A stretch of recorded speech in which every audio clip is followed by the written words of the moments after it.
Genetic inheritance is a starting point for understanding your personal health. And by this, you can get a picture of any health risks or predispositions you may have, or any genetic disorders you may be at risk for. So we're going to look at genes and the environment. We'll discuss what genes are. We'll look at mutations, how genes affect health. We'll talk about genetic testing. We'll look at the homework assignment or the family tree, and let's begin. So what determines health and wellness? There's a phrase called determinants, the factors that are related to determining health and wellness. And you could just divide them into changeable and unchangeable factors. Environment and behavior may be what are called changeable determinants. Then aging, which it would be nice to be able to change, but it's not happening. And genes. And I love to talk about genes and identical twins because identical twins are not identically healthy. While they may always look the same, what's going on inside as a result of those pieces of DNA, that genetic material found inside the cell, can change. The average difference in the age of death between identical twins is more than 10 years. And here we have two sisters, identical twins, the Tesaro twins. I talk about them every semester, and every semester I try to look up more information and find out how they're doing. This picture was taken when they were 92 years old. Josephine, on the left, is healthy, sound mind and body, active. She was driving her car. She was playing bridge. But her sister had Alzheimer's disease, a degenerative visual disorder. She was incontinent. She needed a hip replacement. Just because they were born with the same genes, they do not have the same health. I was able to locate a picture of the family, and these are the twins, although, well, they're identical, and I can't tell you who's who, so your guess is as good as mine. I did find an article from 2009 that said that Josephine attended her 70th high school reunion. So in 2009, she was still running around in McKeesport, Pennsylvania. Identical twins are not identically healthy because they have different experiences and different exposures throughout life. In that first slide, we looked at the different determinants of health. Environment and behaviors can have an effect. How much of an effect is a work in progress, but these genes only account for about 3% of variation in longevity. Your genes can change throughout your life. Some genes may develop multiple copies. Others may develop mutations. Here's another guy who I look up every semester, and I can only give you what was happening with him as of 2 years ago. This is a gentleman whose father died of a heart attack when he was 55. Mr. Lyons has two cousins who died at the age of 50 and of 57. So when he reached the age of 50, he began to worry. Was he seeing the light at the end of the tunnel?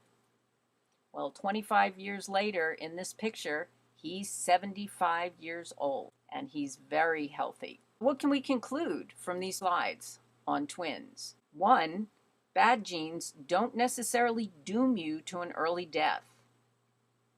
And two, good genes don't guarantee that you'll have a long and healthy life.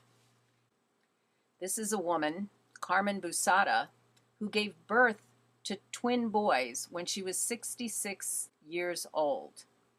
She lived in Madrid and took care of her elderly mother, who passed away in her late 90s.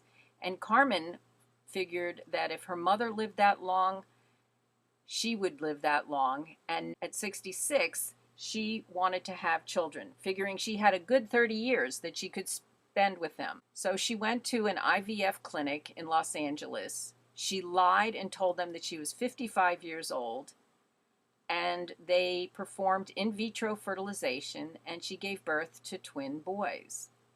At 69, she died and left these children without a parent. Just because you have good genes doesn't mean you will have a long and healthy life.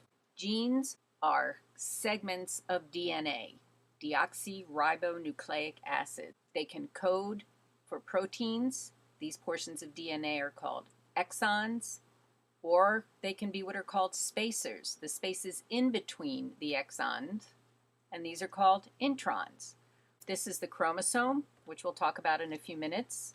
The chromosome is made up of long portions of DNA, and different segments of DNA make up what are called genes.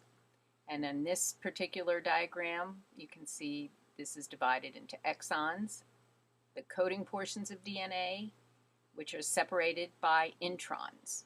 Genes are partly blueprints for making proteins. Proteins include hair, hair color, eye color, skin pigments, enzymes, insulin, and what are called structural proteins.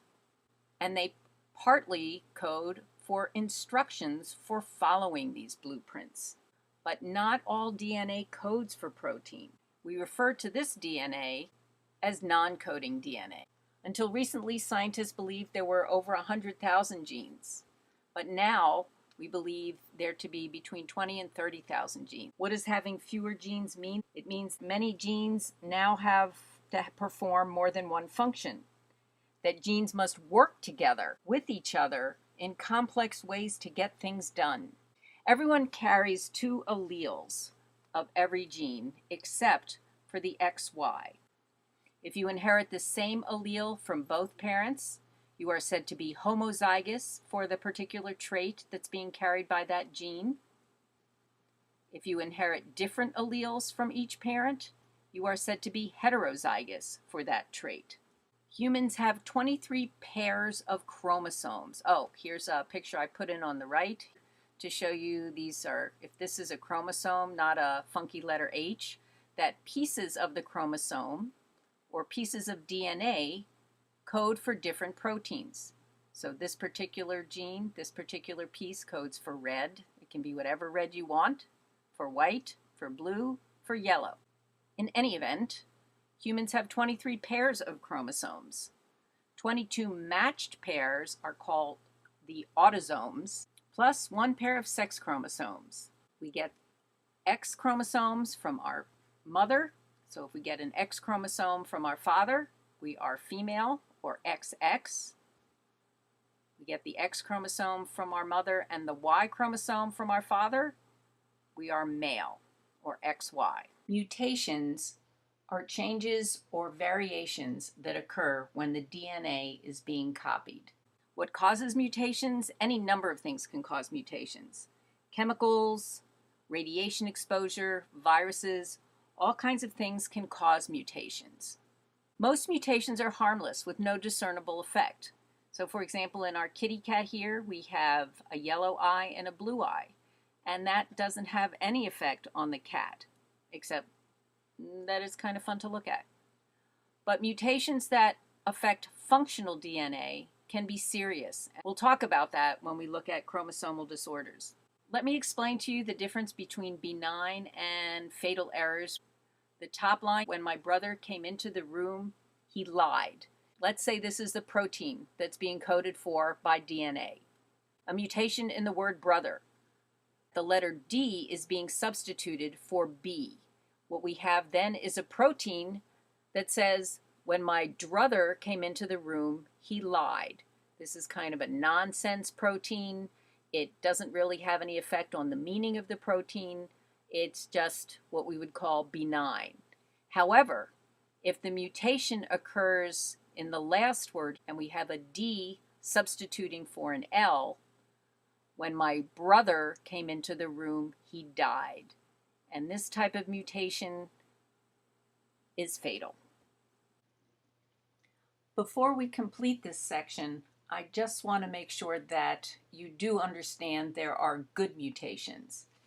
An example of a good mutation is the one that alters receptors on cells that prevent the HIV virus from entering it.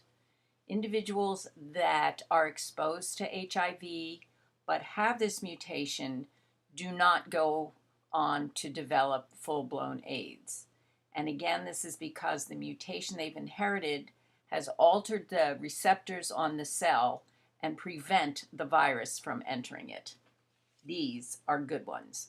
Now we'll go on to part 2, how genes can affect health. Thank you.